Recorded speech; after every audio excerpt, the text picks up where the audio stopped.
What is the author's main purpose in writing this passage? When looking for a main idea, it's important to ask yourself, does every sentence in this paragraph either lead up to, mention, or expound upon this idea? Let's keep this in mind as we take a look at our choices for some examples.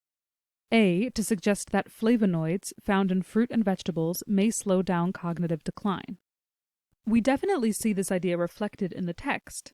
The first paragraph tells us that eating a plateful of colorful foods like strawberries and peppers, which include flavonoids, could slow your cognitive decline. The second paragraph goes more into depth about what flavonoids are, a series of compounds with strong antioxidant abilities, and the third paragraph delves more into the details of the study. Although the study itself isn't explicitly mentioned in this choice, its findings definitely are. This seems to be our answer, but we'll check out the other choices just to be sure. B, to give examples of how serious cognitive decline can be when not consuming enough flavonoids.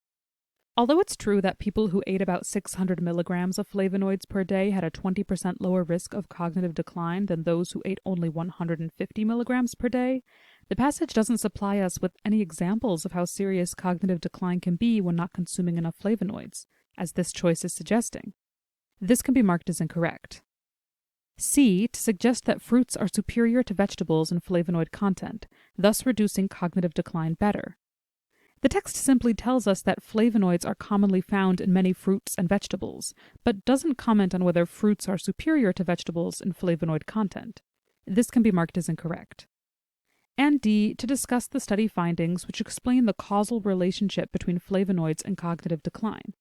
Although it's true, as we saw, that this passage discusses the study findings, the conclusion is not the causal relationship between flavonoids and cognitive decline, but rather between flavonoids and lesser cognitive decline.